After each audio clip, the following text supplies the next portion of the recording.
il fallait soutenir héritier tient en Instagram, mais internet ça chauffe, ça tire, bah lobby fallait lobby au bâtonnier, il y a F victime, on a bah héritier mérité par les qui sont rabois. Mais pour héritier il y a maman va petite. Comment tu pourras analyser tout ça?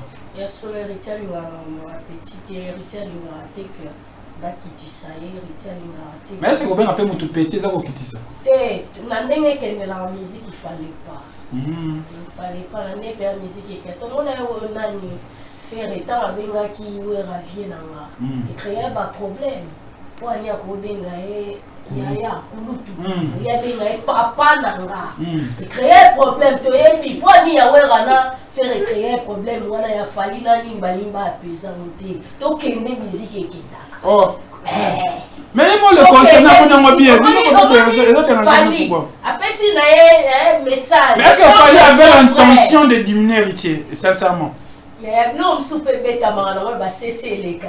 Tenez au monde là qui c'était une manière de diminuer héritier. Netinga, on peut sinon message bien, hein? Après c'est un message est là bien. Mais là c'est, il y a bête le retour yebi. Maman là de la musique. Oh. Maman musique est là. Bon, on a un message de la scène en haut. Et on a un sous. Parce que tiens, on va pas spirituel baba ni pour ni. Ou pas mon kaba. Moi mettre le malama warrior et zalaté. Donc on met wala ba télévision bango. Ba bande la ka wala ba siama wala popo et tonda. Merci Léa National. Merci également la Batonios Baladi Bisso. Cette fois-ci, on va parler maintenant de notre. En tout cas, le concerné jusque-là, na mon réaction a été. Ba fan na yo qui réaction à bangote. Ba musicien na moni ba leki na TV na yo qui réaction à bangote sur ces points-là. Maintenant, ça dérange qui? Elohim. On a été sur la liste sujet rapidement 1 minute sur ce sujet. En tout cas, moi je pense seulement que ça va check about un conflit. Et ça va fan à quit de ba internaute. Ba le quoi l'essence au fait. Plus qui meza ba luka ba chaka moto mais na bien cause moi coupe moi battement baza derrière makambo. Pour union ya héritier watana bena fallait pesi panique et pesi palpite. Donc comme on a bon balé sur la scène bon et pesi vraiment moi trouve moi nungu donc moi je pense que c'est juste les internautes parce que Kobenga Muto Petit dans la logique des choses qui il y a Kibinda Koina il y a que des vieux. Il y a des vieux bazan on ba pire vieux et mon pays tu vois ta le ba on ba vieux nanga donc il est reconnaissant que bazan ba vieux nanga mais ceux qui est dans cadre ya petit bon étant un leader papa ba to bengi petit mukete donc dans ce sens là mais moi je les prends plus na angle ouais biké ba mikolo nanga ba vieux nanga en plus c'est ça ka ba internet ni ba linga oche ba na ba et comment ba nana non tanga na ba komboti na mo ba beta ba beta ba wa kanila ba tu pasta. C'est vrai, c'est pas ton monde. C'est vrai, c'est pas ton monde, mais c'est un peu de donner un point de vue. Bon, ce qui est sûr, nous tous nous sommes témoins de ce qui est en train de se passer dans la musique actuellement. Ouais. Je pense que c'est un lien solide qui va détruire un aussi gros. Tu penses que ça, héritier et Fali, ça va durer? Héritier a posté ça sur Instagram. C'est ce que je suis en train de dire aussi. Même message, Johanna, j'ai vu héritier à poster. C'est que c'est normal. Déjà que les joueurs à rabouiller, il faut pas que ça c'est que héritier peut amener ne ba ben ne fala lobi que wana ba vena eza na problème. Bon, depuis quand vous avez un comment on dit? Et ça problème vous avez un raté. Bien sûr. Mais est-ce qu'on a musique va bien que d'abord moté? Et que d'abord ils allaient la polémique. Nani innocent, j'avais regardé. Abi aligné sous tes causes là. Quand il y a des leaders qui dépendent de fans. Il y a de ces fans là qui sont des leaders dans bébé. Na Congo baza? Baza. Oui, maman. Oui, maman. Il y a même temps le bas. On va faire si mon ordre. Nathalie on a réseaux sociaux. Bolobi boy. Oui, bah comment on a papa. Au contraire. Mais rien n'a pas. Pour les années que bisous tout le monde a que évolution. Les lots bah innocent, bah pour poster bah nani. Exactement. C'est bien, c'est un exemple à suivre pour tous les artistes en général. Johanna qui est ceux qui ont élevé à combien on est éliminé dans terre. Héritier a posté ça, il a compris. Il a compris. Donc il trouve rien de mal dans Makambouana. Ils ont comme la bête. Léa, c'est là où ça fait polémique maintenant. Allez, avant on a fallu le dire bateau ne se bomona awa bazar ba grand frère et héritier. Sûrement ba rozalane na Zénith. Alors, réseaux sociaux, car tout le monde est susceptible d'analyser, d'émettre un point de vue. Le but qu'il fallait lobby bateau F victime union sur un musicien naïf bazar ba grand frère et héritier. En tout cas, sur ton côté dans le contexte, selon ma compréhension, sur ton côté dans le contexte, il fallait ne parler pas de ces musiciens, il y a F victime. Il parlait beaucoup plus de ses amis. Il y a Kibinanko, il y a sûrement, parce que c'est les Aza sûrement Fali pour pas, si je m'abuse. Alors, mais Baza pas master. Et héritier, c'est leur petit frère.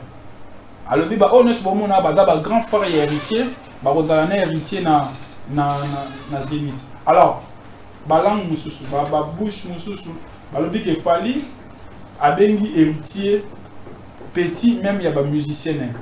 Moi, je ne vois pas ça comme ça. Je pense qu'il parlait beaucoup plus des anciens de Kibinankoye. Tant que héritier, petit, les bazar Mikolo héritier.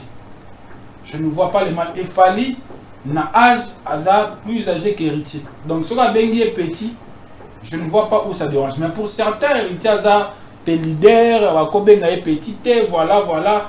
Et là, c'est la compréhension de tout à chacun. Mais moi, je ne vois pas le mal. Ce qu'il fallait pour parler de héritier, au hasard, petit frère, en tout cas, le concerné jusque-là, na mon réaction a été. Bafan nayo qui réaction à Bangote. Ba musicien na moni ba leki na TV nayo qui réaction à Bangote sur ces points-là. Maintenant, ça dérange qui? Elohim.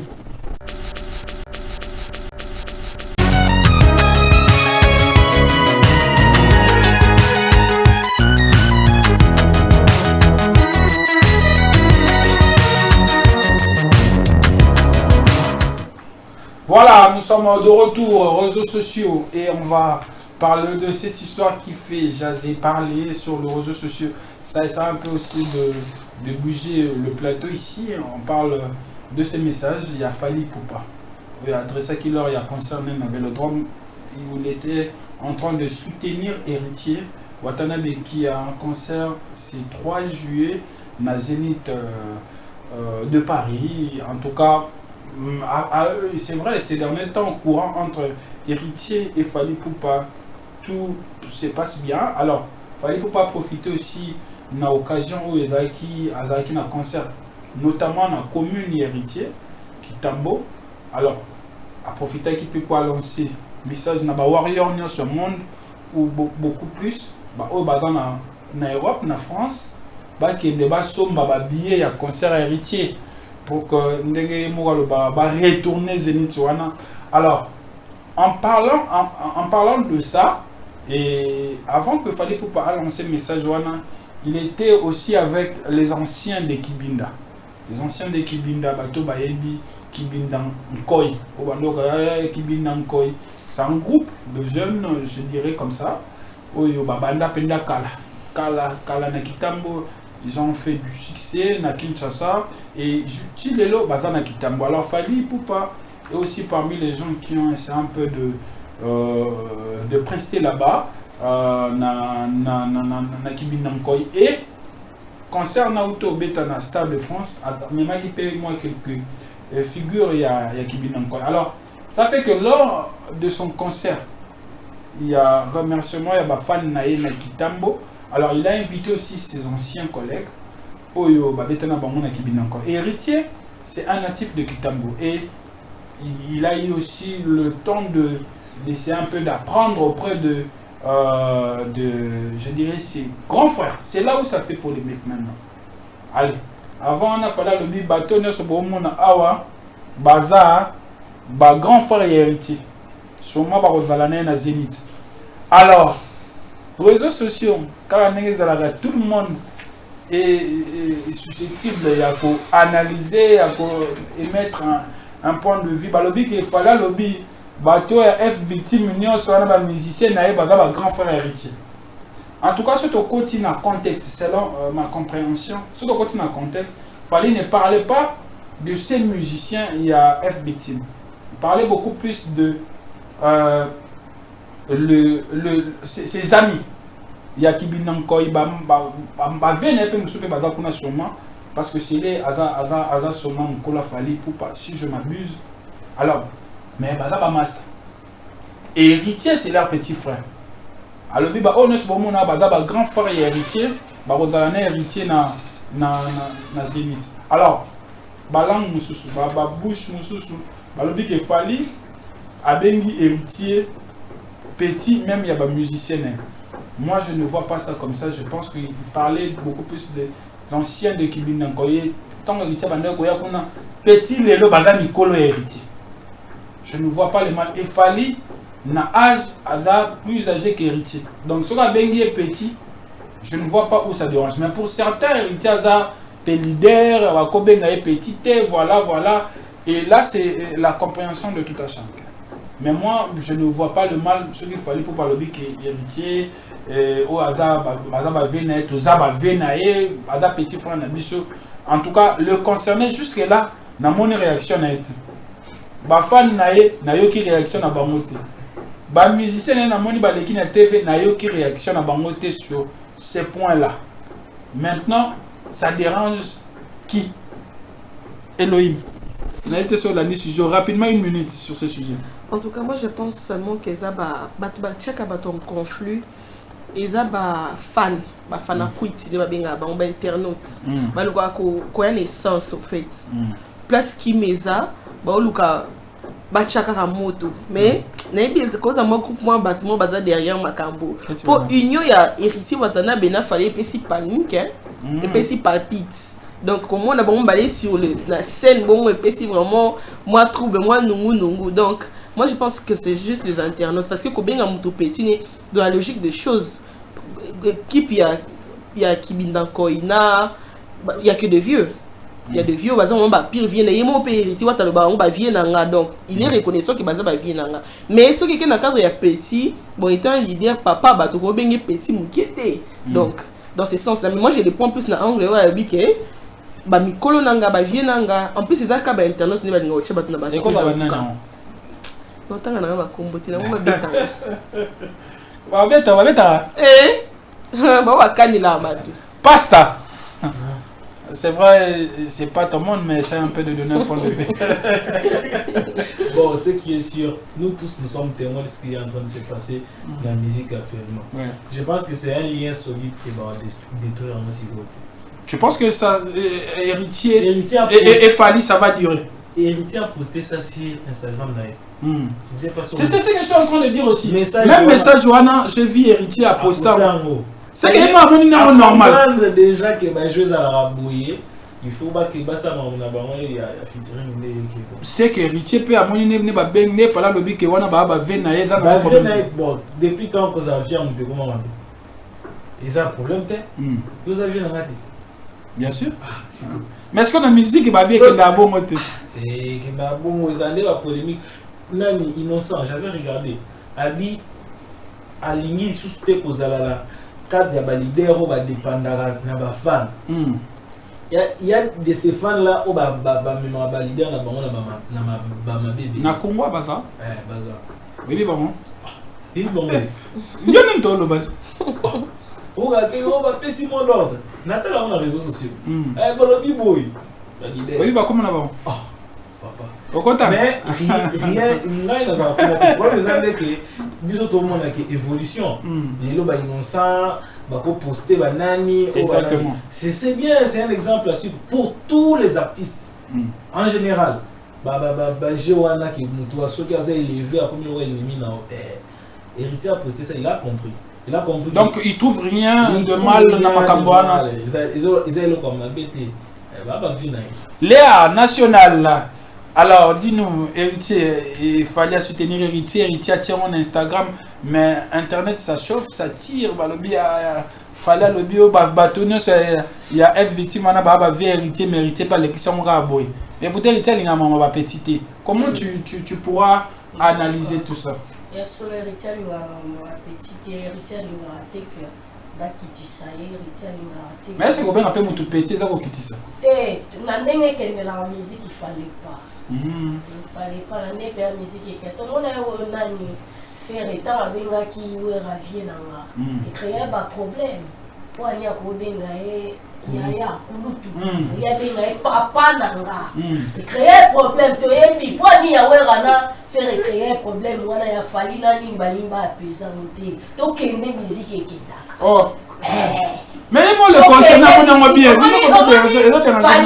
après si na message mais est-ce qu'il fallait avoir l'intention de diminuer héritier sincèrement non super bête à manger bah c'est les cas tenez au monde là qui c'était une manière de diminuer héritier netinga on peut sinon message bien après c'est un message que là bien mais là c'est il y a bête le roto yebi maman là de ya musique oh maman musique ekenda bon on peut ça message de la c'est là et maman mususu parce que tiens on va spirituel baba ni pour nini pour maman ni kaka moi mettre maman warrior ezalate donc on met wala ba télévision bango ba vendre la ka wala ba siama wala popo et tonda. Merci Léa National, merci également la Batonio Baladi Bisso.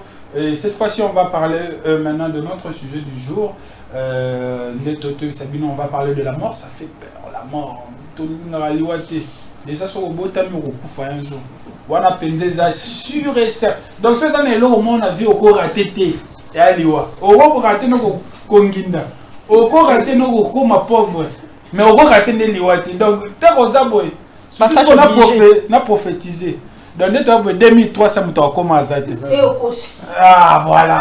2300 donc liwa. Alors 2300 commis, 2303 oh les quatre. Donc liwa c'est l'inévitable et on va essayer un peu de parler de ça aujourd'hui. Beaucoup de gens disent que voilà, ma jeune bazo pour faire un peu tôt. Alors, on va essayer un peu d'analyser, de réfléchir sur ça. Est-ce que réellement le jeune aujourd'hui, avant, les causes de la mort précoce de jeunes, je dirais quinoise, est-ce que avant comme j'avais dit au début, quand les gens qui papa. Mais les lots papa ne pas est-ce que c'est réellement ça ou bien ils ont juste des mythes mais dans la vie réelle ce que vous êtes en train de voir vous allez nous dire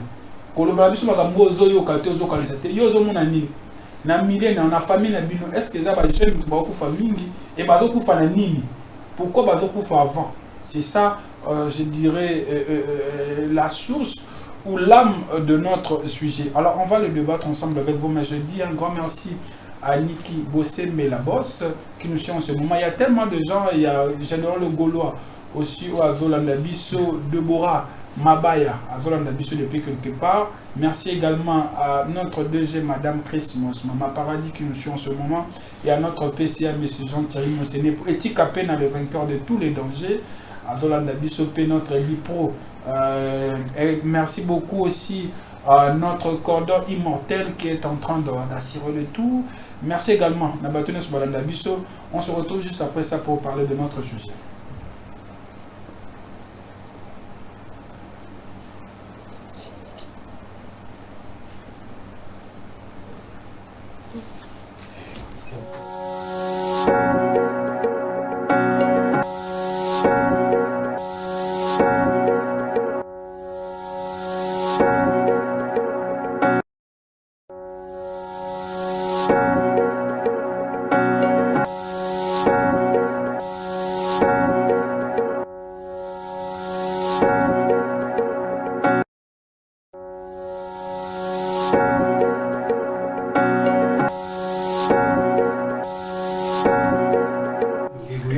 Voilà, nous sommes de retour, chers téléspectateurs.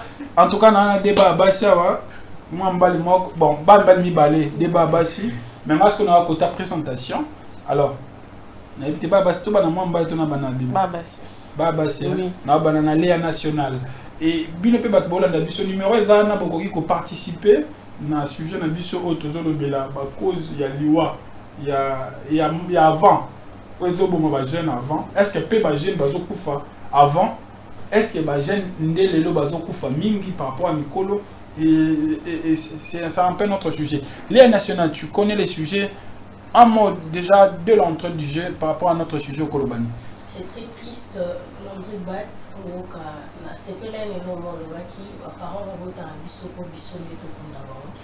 Mais les lois, ça les sous actualité, et comme que non, papa voté moi là, et moi qui ça fait mal.